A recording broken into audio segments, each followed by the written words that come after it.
Yeah, honestly, this is kind of embarrassing. I mean, we're almost in February. I haven't cleaned out the garden yet from last year. I need to get all these plants out of here. I need to get some compost down on here and just, you know, take all the cages out, clean it up, get the leaves out of here, and I haven't done it. I'm kind of lazy this year. But, you know, the days have been kind of like this, gloomy, rainy, nasty. I've made one, almost, I should say, made one big mistake, though. Let me get out of this rain here, and I'll tell you about it. All right, so here's the big mistake I made, or almost made, I should say. You know, this is about the time of year, late January. We're on the 28th of January today, I think. 25th of January. Good grief, I can't tell the dates. 25th of January today, and this is about the time of year. I usually think about, like, I need to get my seeds ordered, whatever seeds I need. I didn't need a whole lot, but I did need a few things. I didn't do a good job of saving last year, and I was short on tomato seeds and some pepper seeds and okra.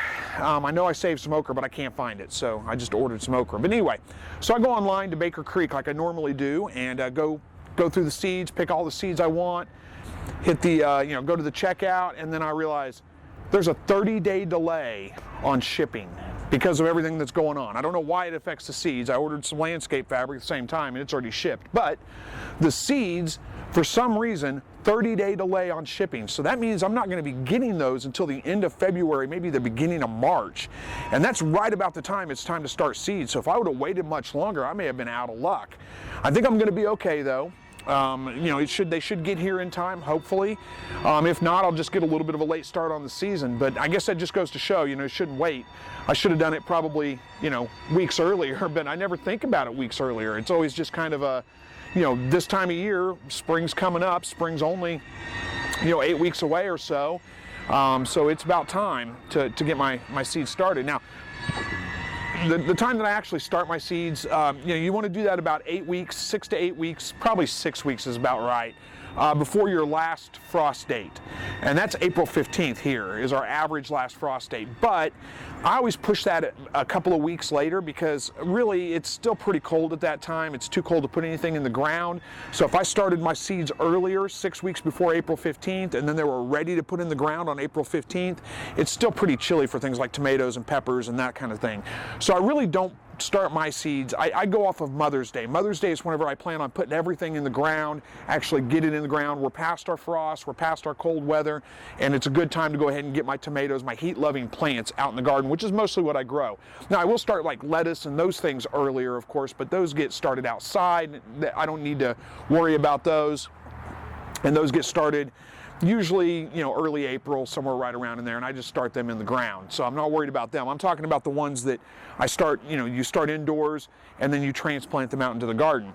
So Mother's Day is the date that I go with. So 6 to 8 weeks before Mother's Day, that's going to put it, let's see, we got May, a couple weeks of May, that's going to put it early April by the time I plant. So I should have plenty of time to get my seeds. But, you know, heck, if I would have waited too much longer, who knows if there could have been further delays or something like that. So, you know, it just goes to show procrastination's not a good thing, and I sometimes get bad about procrastinating. But anyway, crisis averted. Now I just got to worry about getting the garden, like I said, all cleaned up. It's going to have to wait for a day where it's not cloudy and rainy and gloomy out because I don't want to be working in the garden in this stuff. Cleaning up wet leaves is no fun. So it looks like we've got rain in the forecast for the next couple of days. So that'll probably be a week or two out before I do that. That's not that big of a deal either. I will tell you guys that if you watch my videos for a while, you may have seen last year I did some winter sowing. I plan on doing that same thing again. I'll bring you guys along whenever I do it.